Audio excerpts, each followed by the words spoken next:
Zamalek has to attack. They have to push their defensive line up to the halfway line.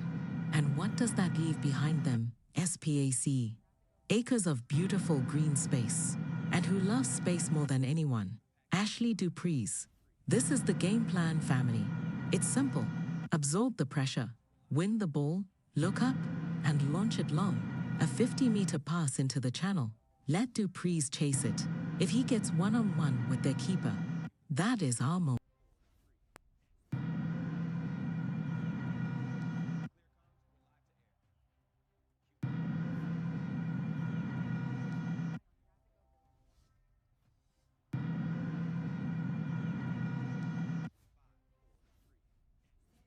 Welcome to Kaizer Chiefs TV. I'm your host, and at what point do we start having a serious, honest conversation about Kaizer Chiefs no longer being a big pull for top players, and more importantly, top managers? I mean really, at what point do we wake up? We've got ownership and management at Natremina that talks about best in class. They talk about returning to the glory days, and all the best-in-class options are flat out refusing to come to Kaizer Chiefs. You look at the coaches we've been linked with over the years. You look at Pitso Mozamane. You look at Benny McCarthy. You look at Mankoba Minkithi. And I liken managing this club under the current board to removing piss from a swimming pool. It doesn't matter how well the coach does. How do you perform when you have a management structure that is basically destroying the football club from the inside out? It's like the guy who's trying to empty a bath with a spoon while the taps are on full blast. It doesn't matter how good you are at emptying that bath, the taps are still on. It's going to keep filling and filling with the same old problems. So look, we're going to delve into that today. I've got some interesting stuff about the transfers, the whole Nabi situation, which has left a massive sour taste in everyone's mouth, a few bits on Fiston Mail and Faye Toto, and obviously, I want to talk about the massive 2-1 win over Al Masry. So quite a lot to get into this morning, but obviously, we're going to hit in with this breaking news and these strong rumors about the transfer market. This is what needs calling out. When they tell us we're going to have a best-in-class recruitment policy, all I've seen over the last few years is top targets ruling themselves out of coming to Natremina. I look at the names we get linked with, and I'm not particularly happy about it. You know, you see these shortlists, and none of them jump out at me as the guy who is going to rebuild Kaizer Chiefs to compete with Mamelodi Sundowns or Al Ahly. So serious stuff to get into on the show this morning, and obviously, always do get your comments in. I want to start off on a positive though, a massive positive actually, because despite the absolute circus in the boardroom, the players on the pitch gave us something to smile about. That 2-1 win against Al Masry. I mean, look, we are sitting top of Group D with 10 points. We're going to Cairo to face Zamalek, and we have our destiny in our own hands. And we have to give massive credit to Cedric Case and the boys. We had no Frosler, we had no Cross. And I look at McCarthy, winning man of the match. The guy was an absolute magician. He didn't just score, he carried that team. And Da Silva? My word, stepping up to take that penalty.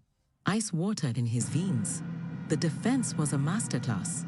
When Al Masry threw the kitchen sink at us, they stood like a brick wall. So well done to them. Fair play. Let me just look at the chat here. Sifo says, fair play, Mark. Now I understand why you stay out of the boardroom politics. It's a mess.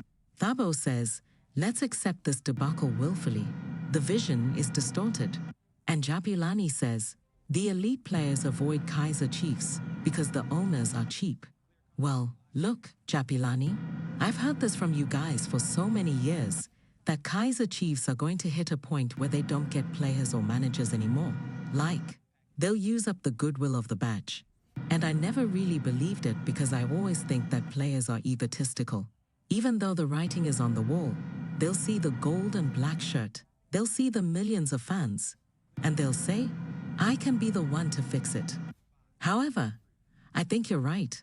I think we are starting to see that shift now of players and managers looking at Kaizer Chiefs and going, no. I mean, we used to always go and get what we wanted. If Kaizer Chiefs wanted a player, Kaizer Chiefs got the player. But look at what is happening now. Look at the Nabi situation. Nabi leaving has left so many talking points. How do we let a situation like that develop? We are Kaizer Chiefs. And then you look at the targets. We've been talking about Fiston Mail. We've been talking about Fee Toto. These are players that could actually change the dynamic of our squad. But what happens? They go elsewhere, or they sign new contracts, or they go to North Africa, or worse, they look at Sundowns. If you are a top player right now, and you have a choice between Sundowns and Kaizer Chiefs, unless you grew up a die-hard Amakhosi fan, the only thing that puts you off Sundowns is whether you'll get game time. What puts you off Kaizer Chiefs? Well, we've got a 10-year list of stuff. No clear vision, coaches getting sacked every 5 minutes, a board that interferes, and a wage structure that refuses to compete with the big boys. I find myself so angry with the club. I find myself so angry with Bobby Motong, Kaizer Chiefs, and the board constantly. They just absolutely disgust me in what they do with the football club sometimes. I'm fed up of being lied to. I'm fed up of having no vision. And I'm fed up of a lack of trust for an institution that I absolutely adore. Most of the time, I'm just irritated by the way the club is being run. And you know what? There are idiots in every fan base that just lap it up and say, oh, stop moaning. Let's be positive, love and peace. But I think most people in the Cozy Nation are actually quite intelligent. And it only takes a few seconds to work out things are not going to get better long-term the way we're being run. They talk about best in class. Tell me, when have we actually recruited best in class in the boardroom or the dugout recently? We haven't done it. When you say you're going to recruit best in class, and you don't do it, why don't you just tell the bloody truth? Why do you lie to fans and sell a vision that's not true? Because you want our money. You want the corporate tickets. You want the season tickets. You want the shirt sales. It needs calling out. And I'm glad people are starting to wake up. Let's talk about the transfer policy again. Because this Mail and Fee Toto stuff really grinds my gears. You see, the structure of Kaizer Chiefs is basically this. If you're going to be the coach, you have to do what the management tells you.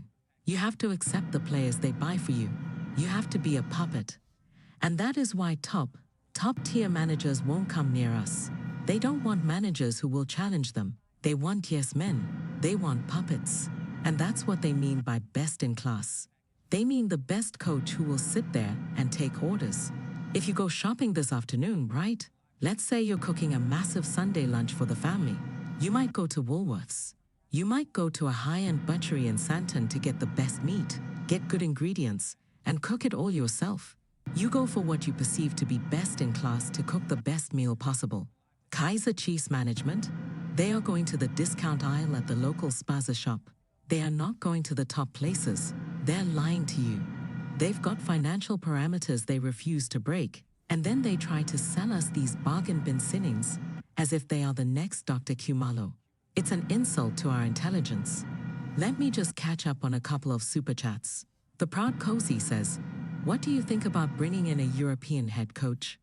Look, I think a European coach comes in, looks at the facilities at Naturina, thinks, wow, this is world class, and then looks at the squad depth and the interference and books the next flight out of Ortambo. Enfo, with a R50 super chat says, we are never winning the league under this ownership. Top managers will reject us, so we end up with average coaches and average signings. Mafo, that's exactly what I'm saying. That is the fear. We are riding high right now in the CAF Confederation Cup. Yes, 10 points. We beat Al Masry. The players are giving everything, but the players are masking the cracks in the walls. And that brings me to the Glody Lalipo situation, or Gaston Sereno, or whoever our best player is at any given moment. We get told, oh, we are quite relaxed about contract negotiations.